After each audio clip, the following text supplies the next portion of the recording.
Purposely. Your life, God's purpose. Listen at onpurposely.com. Hi again, I'm Jen in for Erica this week, and today we're checking out Moses. Years ago, I was asked to lead a devotion and given several months in advance. Back then, opportunities for me to share were far in between, so I was super excited. I was especially excited because my audience would be a group of high-caliber leaders and pastors, which is a unique opportunity. So, of course, I couldn't think of a darn thing to say. Weeks and weeks went by. I had nothing. Therefore, it occurred to me, well, perhaps I'm supposed to speak about nothing, or rather what it is to have nothing to say. Immediately, Exodus 4:11-12 popped into my head. It's one I memorized years and years ago when I was a teenager. When Moses was called to lead the Israelites, he threw every excuse in the book at God, and God looked at him with a look of, "Seriously, Moses?" executed with the perfect eye roll. At least that's how I imagine it, and said, "Who made man's mouth? The mute, the seeing, or the blind? Haven't I? Go, and I'll teach you what to say." I like to refer to this exchange between Moses and God as a duh moment. Duh, Moses. God made you and called you. He will give you words. God and I have a lot of duh moments. I come up with excuses, and God says in his charming and fatherly way, duh. I also remember Jeremiah 1:6-9.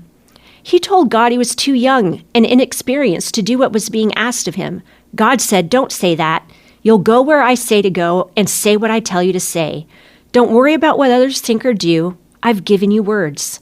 Don't worry about what others think. That's why I couldn't think of anything to say. I was worried about what my awesome audience would think.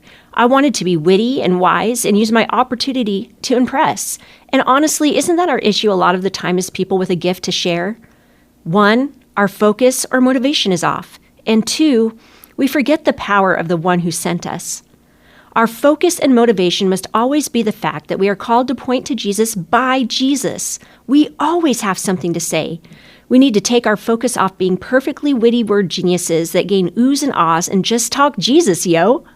Craig Rochelle says, "We don't always have to know what to say or what to do. Just listen to the one who sent you.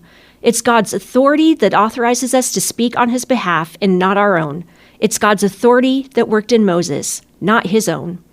Don't ever forget the power of who sent us. He made the deaf, mute, seeing, and the blind. He has touched our mouths and given us words. If the problem is not that we have nothing to say, but rather that we hate what we've come up with, well, then I have this to say to you. I read on the internet the other day that every speaker has a message that feels like an ugly dog and they don't want to walk it in public. But if the day to deliver comes and you've got nothing but an ugly dog, then go out there and walk that dog proudly. You will likely see God use that quote-unquote ugly dog to change lives. If you've been called to communicate, then be bold and trust that God will use what you have to say in ways you can't imagine. So whether you have an ugly dog or no dog at all, check your motivation. Remember who God is and walk that dog proudly.